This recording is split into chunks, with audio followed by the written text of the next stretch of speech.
भिखारी था भीखू। उसकी उम्र हो चली थी। वह अकेला था, कोई परिवार या संबंधी नहीं था। बुढ़ापे की चिंता में रोज शाम को भीख के पैसे बचाकर एक पोटली में बांधकर उसे अपनी कोठरी में जमीन के अंदर एक गड्ढे में रख देता था। एक दिन मंदिर से साधुओं की एक टोली जा रही थी। बाबा, भगवान के नाम पर कुछ देते जाओ। अरे नादान, हम तो साधु हैं। हमसे मांगने पर तुझे क्या मिलेगा? अरे बड़ी गर्मी है, प्यास लगी है, यहाँ पानी कहाँ मिलेगा? बाबा, इस एरिया में 2 दिन से पानी नहीं आ रहा। म्युनिसिपालिटी ने पानी बंद कर रखा है। लो, आपको एतराज ना हो तो ये ले लो। यहाँ पानी नहीं आ रहा। अगर तुम्हारा पानी मैंने पी लिया तो सोच लो, फिर तुम प्यासे रह जाओगे। कोई बात नहीं बाबा, पानी पिलाना धर्म का काम होवे। आप पानी पी लो। पानी पीने के बाद भगवान तुम्हारा भला करे। बेटा, एक और चीज चाहिए, दोगे? हाँ हाँ बाबा, बोलो। एक 10 रुपया दे दो। सुनकर भीखू उसे एकटक देखने लगा। क्या हुआ, नहीं दे सकते? चलो कोई बात नहीं। ये लो बाबा।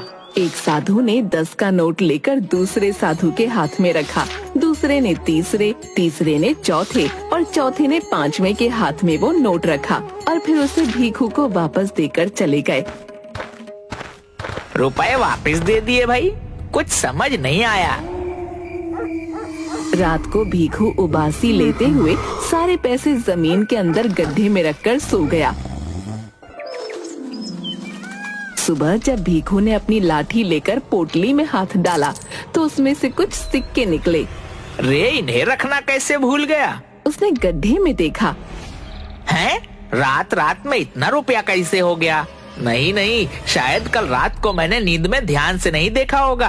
अब तो काफी रुपए हो गए हैं। इन्हें यहाँ रखना ठीक नहीं। अगर चोरी हो गए तो? नहीं नहीं, मैं इन्हें सेठ जी के पास रखवा दूंगा। हाँ, यही ठीक रहेगा।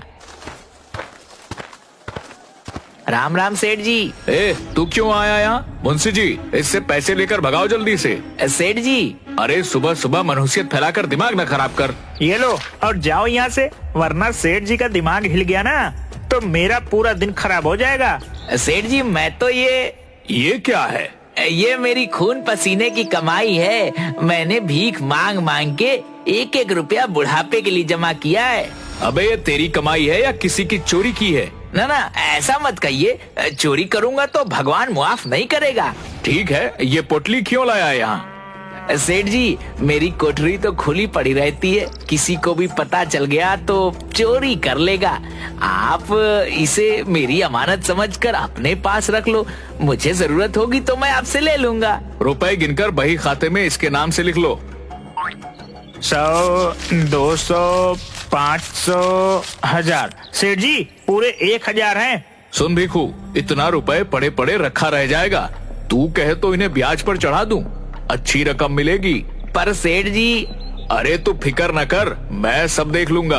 तेरी रकम 6 महीने में दुगनी हो जाएगी। ठीक है सेठ जी, मुझे आप पर पूरा भरोसा है। सब आप पर छोड़ता हूँ। हाँ हाँ, तू चिंता ना कर। राम राम।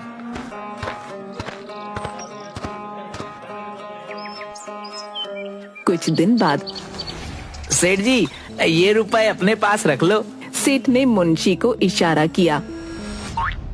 100, 200, 500, 1000। सेठ जी, पूरे 1000 हैं। क्या रे, तू तो बड़ा लालची है। ब्याज के लालच में इतनी जल्दी 1000 रुपया फिर ले आया। कितना माल है तेरे पास? इतने ही है सेठ जी। चल ठीक है, इसे भी ब्याज पर चढ़ा देंगे। कुछ दिन बाद भीखू फिर रुपए लेकर आया। 100, 200, 500, 1000। सेठ जी, पूरे 1000 हैं। इसी तरह भीखू थोड़े थोड़े दिनों में सेठ के पास रुपए रखकर जाने लगा। सेठ जी, आज भी पूरे 1000 रुपए देकर गया है। ये इतना रुपया इस भिखारी के पास आ कहाँ से रहा है? पता नहीं। इतना रुपया तो इतनी जल्दी मैं भी नहीं बना पाता। कोई तो राज है मुंशी, पता लगा। इसकी कोई लॉटरी वॉटरी लगी है या कोई खजाना हाथ लगा है? मैं क्या जानूं सेठ जी। कुछ भी हो, इसका भेद पता लगा, नहीं तो मुझसे बुरा कोई नहीं होगा। मुंशी ने सिर लटका लिया। अगले दिन मुंशी सुबह से भीखू का पीछा करने लगा। भीखू अपनी लाठी और पोटली लेकर मंदिर के बाहर बैठ गया और मुंशी एक पेड़ के पीछे खड़ा होकर देखने लगा। सेठ को भी कोई और नहीं मिला, बिना बात के मुझे इस भिखारी के पीछे लगा दिया। पेड़ के पास बहुत मच्छर थे। अरे बाबा, इतने मोटे मोटे मच्छर हैं, इनको देखो या उस भिखारी को। एक मच्छर ने मुंशी को काट लिया। आई, काट लिया, मेरा खून पीता है, रुक तुझे बताता हूँ। मच्छर को मारने के चक्कर में वो पेड़ के बाहर आकर गिर गया। हाय हाय, मर गया रे। एक आदमी ने उसे उठाया और भीखू भी वहाँ आ गया। अरे मुंशी जी, आप यहाँ क्या कर रहे हो? क्यों बे, मैं मंदिर नहीं आ सकता क्या? क्यों नहीं आ सकते हो, जरूर आ सकते हो। वो तो मैंने आपको पहले कभी यहाँ देखा नहीं ना, इसीलिए पूछ लिया। वैसे मुंशी जी, आप गिर कैसे गए? बस गिर गया। अरे हर बात तुझे बताना जरूरी है, बड़ा आया कोतवाल बनने। कहकर वो वहाँ से चला गया और छिपकर भीखू पर नजर रखने लगा। रात को भीखू ने अपनी कोठरी में पैसे गिने। 10, 20, पूरा 25 रुपया हो गया। और उसने रुपए जमीन के अंदर गड्ढे में रख दिए। मुंशी खिड़की के पीछे छिपकर ये सब देख रहा था। अच्छा, तो ये रुपए यहाँ छिपाता है, पर इसके पास इतने रुपए आते कहाँ से हैं? मुझे इससे क्या। मुंशी ने पूरी बात सेठ को बताई। जरूर जमीन के अंदर उस भिखारी को कोई खजाना मिला है, किसी को पता नहीं चले, इसलिए यहाँ थोड़ा थोड़ा रुपए लेकर आता है। सेठ जी, वाह वाह, क्या दिमाग लगाया आपने। मेरे दिमाग में तो ये बात नहीं आई। दिमाग हर किसी के पास नहीं होता, वरना सब सेठ होते। अब चल मेरे साथ। कहाँ सेठ जी? कहा ना, बस चुपचाप चल। दोनों लाठी लिए भीखू की कोठरी में पहुँचे। आई, सेठ जी, कितनी बदबू है यहाँ। भिखारी के घर में बदबू नहीं तो खुशबू आएगी। सेठ जी, आप मुझे यहाँ क्यों लाए हो? मेरा तो दम घुट रहा है। कहकर वो वहाँ से जाने लगा। सेठ ने उसका हाथ पकड़ लिया। अबे जा कहाँ रहा है? जो काम करने आए पहले वो तो कर लें। कहकर उसने मुंशी के हाथ से रुमाल लेकर अपनी नाक पर रख लिया। मैं यहाँ खड़ा रह के ध्यान रखता हूँ, तू गड्ढे में जाकर देख कितना रुपया है। सेठ जी, मैं हाँ तू चल, अब जल्दी कर। मुंशी ने गड्ढे में रखी पोटली निकाल कर रुपए गिने। सेठ जी, इनमें तो सब मिलाकर बस 60 रुपया है। क्या बकवास कर रहा है, ध्यान से देख। मुंशी ने ध्यान से देखा। सेठ जी, सच्ची बस 60 रुपया है। सेठ जल्दी से उसके पास आया। उसने पोटली फैला दी। अरे इनमें तो सच में बस इतने ही हैं। मुंशी चल गड्ढा खोद। मुंशी ने पोटली वाले गड्ढे को और खोदना शुरू किया। सेठ जी, इतना गहरा तो खोद दिया। सेठ के इशारे पर मुंशी ने गड्ढे में हाथ डाला। क्या हुआ? सेठ जी, कुछ तो है, बहुत बड़ा है, एकदम मुलायम मुलायम, पर हाथ में नहीं आ रहा। सेठ ने मुंशी को पीछे करके खुद गड्ढे में हाथ डाला। तगड़ा माल है, तगड़ा।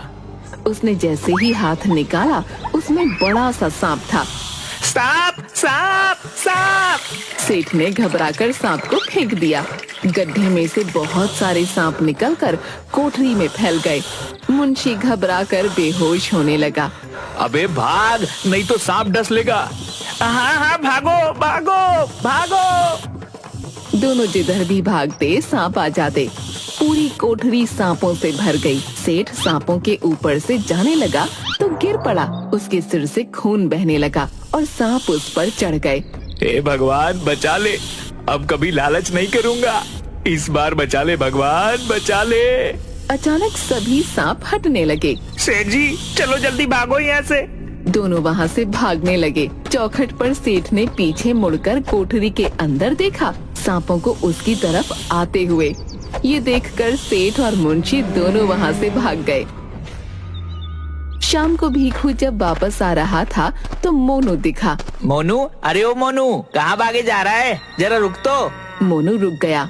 तेरा बाबा कहाँ रहता है? आजकल कितने दिन हो गए दिखाई नहीं देता। बाबा तो बीमार है, 2 दिन से अस्पताल में है। क्या हुआ उसको? डॉक्टर कुछ नहीं बता रहा है, बोला कि जो दवाइयाँ देनी है वो अस्पताल में नहीं है, तुम ले आओ तो तुम्हारे बाबा ठीक हो जाएंगे। बहुत महंगी दवाइयाँ हैं। मैं माधव के पास रुपए उधार मांगने गया था, पर उसके पास भी नहीं है। तू उदास मत हो बेटा, रुपया मिल जाएगा। कहाँ काका, सुबह से 4 लोगों से मांग चुका हूँ, पर किसी के पास इतना रुपया नहीं है और बाबा की तबीयत बिगड़ती जा रही है। कितने में दवाई आएगी? 1100 काका, पूरे 1100। मेरे पास तो 20 रुपया है। तो बेटा हो गया रुपयों का इंतजाम। वो कैसे काका? ये ले, इसमें पूरे 20 रुपया है। 60 रुपया और है मेरे पास और तेरे पास 20। काका तो सब मिलाकर खाली 100 ही तो हुआ, बाकी का 1000 कहाँ से आएगा? तू फिकर क्यों करता है? तू जा, मैं थोड़ी देर में रुपए का इंतजाम करके आता हूँ। भीखू अपनी कोठरी की हालत देखकर हे राम, आज तो सच्ची कोई चोर आ गया। उसने गड्ढे के पास जाकर पोटली उठाई तो वो खाली पड़ी थी। उसने आसपास गिरे हुए रुपयों को उठाकर गिना। ये तो पूरे 60 है। हे राम, तेरा शुक्र है, चोर आया पर रुपया लेकर नहीं गया। भीखू ने गड्ढे में हाथ डाला। हैं? इतना गहरा गड्ढा खोदा और एक भी रुपया नहीं ले गया। ये कैसा आदमी था? भीखू सेठ के पास गया। राम राम सेठ जी। सेठ के सिर पर पट्टी बंधी हुई थी। उसे देखकर सेठ और मुंशी दोनों डर गए। तू क्यों आया है? देखिए ना सेठ जी, आज पता नहीं कौन चोर कोठरी में घुस गया था। मुंशी ने सेठ को देखा। शुक्र है कि मैं अपने रुपए आपके यहाँ रखवा गया था, वरना आज सब चोरी हो जाता। वो तो कोठरी में ज्यादा रुपया नहीं था तो कोई नुकसान नहीं हुआ।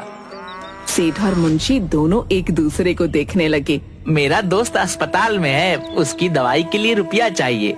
आप मेरा 1000 रुपया दे दो, मुझे कोई ब्याज वाज नहीं लेना, बहुत जरूरी है सेठ जी। हाँ, क्यों नहीं भीखू, वो तेरा ही तो रुपया है। ऐसा कर, तू अपना सारा रुपया ले जा। भीखू ने हाँ में सिर हिलाया। मुंशी, जल्दी से इसका हिसाब कर। मुंशी रजिस्टर में हिसाब करते हुए, तेरा कुल रुपया 6000 हुआ और 500 ब्याज। 100 रुपया मेरी तरफ से रख लियो तो कुल रुपया 6600 हो गया। है पर मैंने तो 1000 रुपया ही दिया था, इतने सारे कैसे हो गए? अरे बावले, भूल गया क्या? पिछले 6 महीने से हर महीने 1000 रुपए देकर जा रहा है। ऐसे कोई भूलता है क्या? मैं सच्ची कह रहा हूँ सेठ जी, मैं तो खाली एक बार ही 1000 रुपए देकर गया था। अरे भाई, आज इतनी मुश्किल से जान बची है तो फिर क्यों आफत कड़ी कर रहा है? मुंशी, इसको हर महीने का हिसाब दिखा।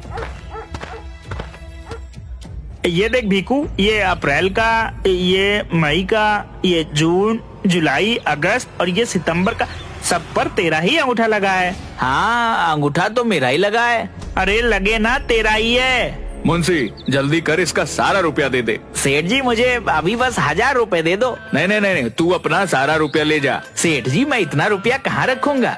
चोर ने मेरी कोठरी का रास्ता देख लिया है, घर चोरी हो गए तो। नहीं, आप अपने पास रख लो। तेरी कोठरी में घुसने की हिम्मत कौन करेगा? नहीं, तू ले जा। भीखू ने सेठ के पैर पकड़ लिए। सेठ जी, आप ही रख लो, यहाँ महफूज रहेंगे। जब जरूरत होगी मैं आपसे ले लूंगा। मेरे घर में चोरी हो गए तो।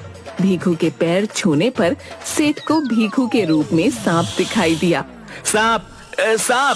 भीखू ने उसके पैर छोड़ दिए। ये ले 1000 रुपया, जा यहाँ से। बाकी के रुपए की जब जरूरत हो ले जाना। भीखू हाँ में सिर हिलाकर चला गया। शुक्र है जान बची। मैंने तो सेठ को एक ही बार रुपया दिया था, हर महीने मेरे नाम से कौन रुपया देकर गया और अंगूठा भी लगा गया। हे राम, तेरी महिमा तू ही जाने। भीखू ने पैसे जाकर मोनू को दिए और इस तरह उसने अपने दोस्त की मदद करके भगवान का शुक्रिया किया।